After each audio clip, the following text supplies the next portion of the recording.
Hello, let's start with the topic current. What is current? It is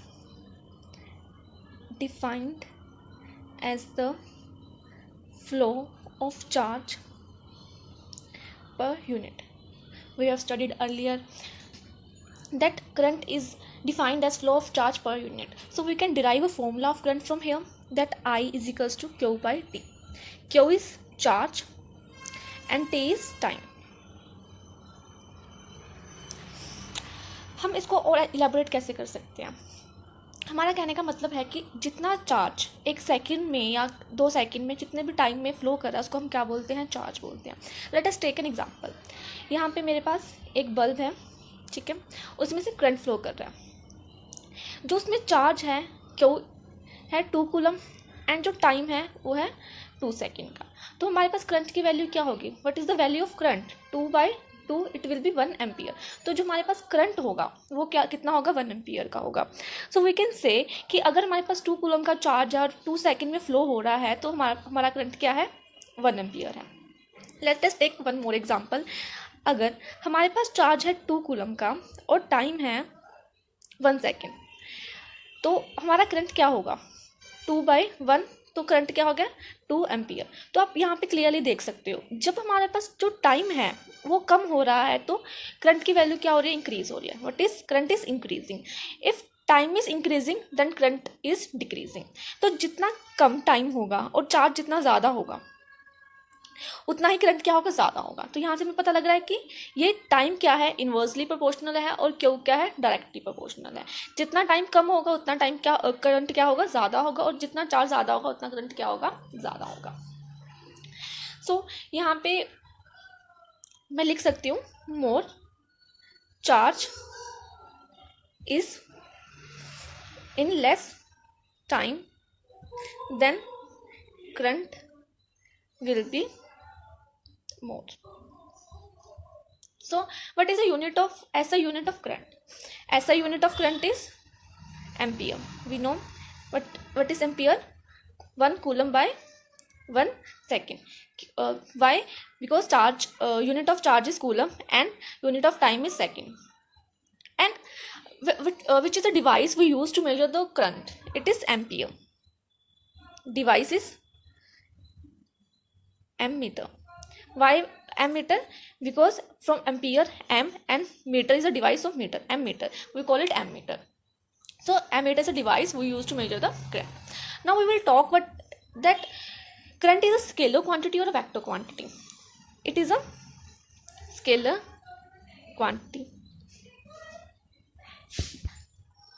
what is scalar quantity? Scalar quantity वो होती है जिसके पास magnitude होता है but direction नहीं होती. ठीक है. अब आप बोलोगे कि करंट की तो डायरेक्शन होती है, तो why this is a scalar quantity?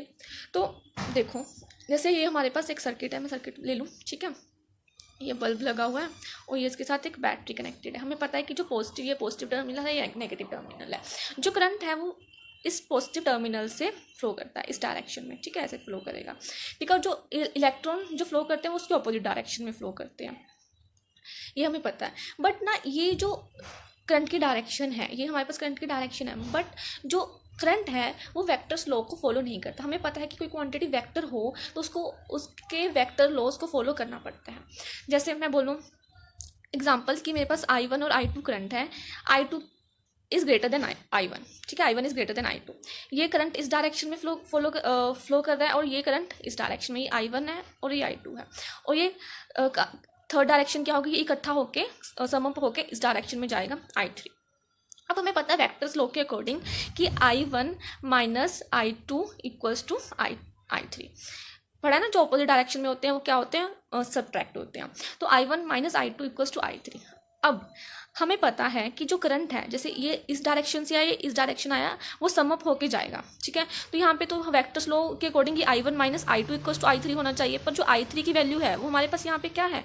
I1 plus I2 है. I3 कैसे बन रहा है? जब दोनों करंट सम अप होके आ रहे हैं. जैसे हम बोलें कि कोई पाइप है, ठीक है, वाटर फ्लो कर रहा है, वो इस पाइप से आ रहा है, सेकेंड इस पाइप से आ रहा है, थर्ड पाइप में जाएगा, कैसे? सम अप होके जाएगा. दोनों को जो पानी है वो इस डायरेक्शन में जाएगा. तो यहाँ पे ये क्या हो गया, वेक्टर लॉ फॉलो नहीं करता, तो इसको इसलिए हमें क्या बोलते हैं, इसको ये क्या है, स्केलर क्वांटिटी है, ठीक है। बट जो इसकी कन्वेंशंस डायरेक्शन होती हैं वो कैसे होती है, positive terminal to negative terminal.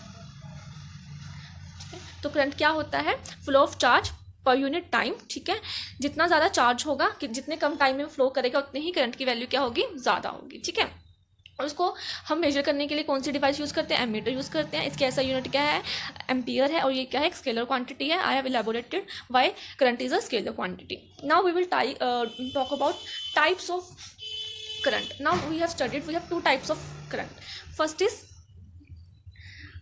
Alternating current and second is steady current or we called direct current, ठीक है। alternating current और direct current. First we will talk about what is alternating current. First I will write the definition of alternating current. अब जो current हमारे घर में आता है वो कौन सा करंट होता है, AC, जिसे हम बोलते हैं अल्टरनेटिंग करंट को हम क्या बोलते हैं, AC current. Current whose magnitude changes continuously but direction changes periodically. Current क्या है, जिसका मैग्नीट्यूड चेंज होता है कॉन्टीन्यूसली वो चेंज हो रहा है, और उसकी डायरेक्शन पीरियडिकली चेंज हो रही है। इसको मैं आपको एक डायग्राम बना के समझाती हूँ, ठीक है। जो अल्टरनेटिंग करंट के लिए, दिस इज अ डायग्राम।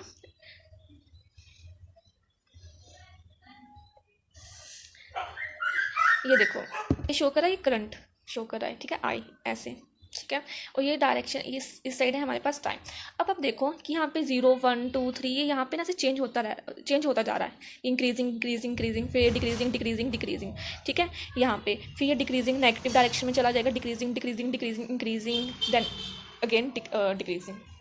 तो यहाँ पे आप देख रहे हो कि जो मैक्सिमम वैल्यू यहाँ पे वो है I0 है, और यहाँ पे नेगेटिव वाली साइड है इसकी मैक्सिमम डायरेक्शन -I0, यहाँ पे आप पॉजिटिव I0 लिख सकते हो, ये मैक्सिमम है, ठीक है।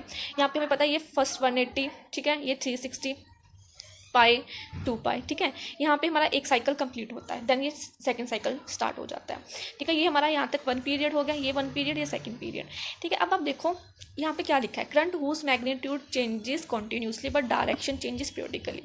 यहाँ पे देखो मैग्नीट्यूड चेंज होता है, कॉन्टीन्यूसली चेंज हो रहा है, इंक्रीजिंग, देन ऑलरेडी डिक्रीजिंग। तो यहाँ पे देखो ये तो कॉन्टीन्यूसली चेंज हो रहा है, पर जो इसकी डायरेक्शन है, यहाँ पे देखो एक पीरियड तक यहाँ पे पॉजिटिव थी, चाहे डिक्रीज हो रही थी पर डायरेक्शन पॉजिटिव थी, और जब ये नीचे आई तो इसकी डायरेक्शन क्या हो गई, नेगेटिव होगी। तो फर्स्ट पीरियड में, ठीक है, पीरियडिकली चेंज हो रही है ना, इतने में 180 में, ठीक है, पॉजिटिव है, फिर अगले में नेगेटिव है, पॉजिटिव नेगेटिव।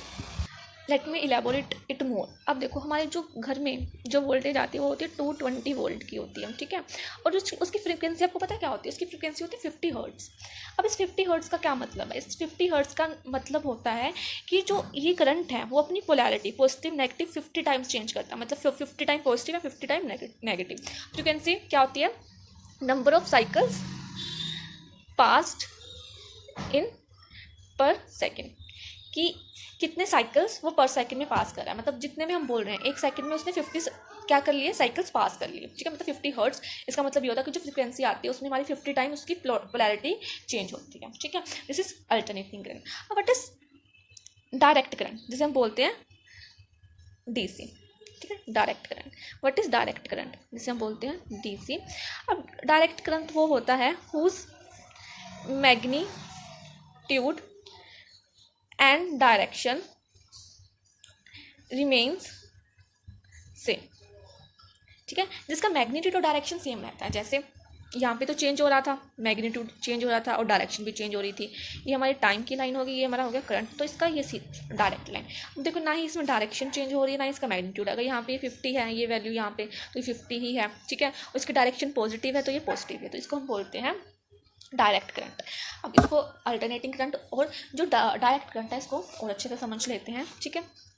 अब देखो जो हमारा घर है उसमें जो पावर सप्लाई आती है, the power supply comes in our house is AC, ठीक है। और हमारे घर में इन्वर्टर होता है, सबके घर में इन्वर्टर है, ठीक है, इन्वर्टर है।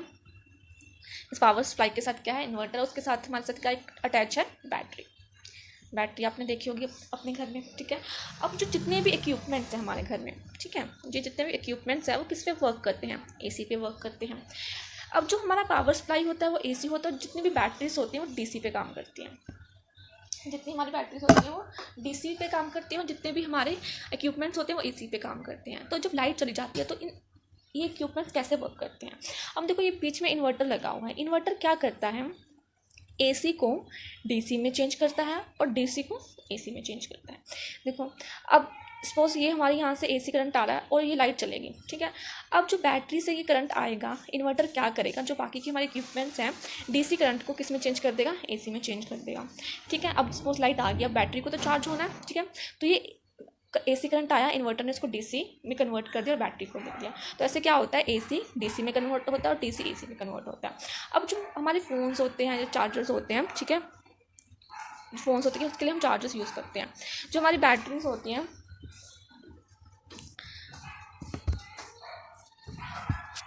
डीसी पे काम करती हैं, जितनी भी हमारी बैटरीज होगी, ठीक है, वो सब डीसी पे काम करती हैं। डीसी मतलब डायरेक्ट करंट में काम करती हैं। तो अब आप देखो, इसलिए हम उसके लिए क्या करते हैं, चार्जर यूज़ करते हैं। ऐसा तो नहीं कि हमने मोबाइल में सीधी वो वायर्स लगा दी और हमने अपना फ़ोन चार्ज कर लिया, नो। उसके लिए हमें क्या करना पड़ता है, चार्जर यूज़ करना पड़ता है। अब जो फ़ोन चार्जर होता है ना, ये फ़ोन चार्जर है सपोज हमारा, ठीक है, इसमें क्या लगा होता है, रेक्टिफायर लगा होता है, ठीक है। अब जो करंट आ रहा होता है सामने एसी से आ रहा होता है, रेक्टिफायर क्या करता है, एसी को डीसी पे चेंज कर देता है। तो हमारे फ़ोन की बैटरी क्या हो जाती है, चार्ज हो जाती है। अब जैसे आपने कभी देखा होगा कि चार्जर पे या हमारी बैटरीज पे, फ़ोन की बैटरीज पे लिखा होता है ये 5 वोल्ट या 3 वोल्ट का है, या आपके लैपटॉप में देखा होगा कि इसको 3 वोल्ट पे करना है चार्ज, ठीक है, या 5 वोल्ट चाहिए उसको। तो उसके लिए हमारे जो फ़ोन होता है ना, उसमें ट्रांसफार्मर भी होता है। ट्रांसफार्मर क्या करता है, वो वोल्टेज को इंक्रीज़ भी कर सकता है और डिक्रीज़ भी कर सकता है, ठीक है। ये आप पढ़ोगे नेक्स्ट चैप्टर में, 4th चैप्टर में ट्रांसफार्मर, उसमें आपको पता लग जाएगा। तो यहाँ पे इस तरीके से ये पूरा सिस्टम काम करता है हमारा एसी और डीसी। Thank you.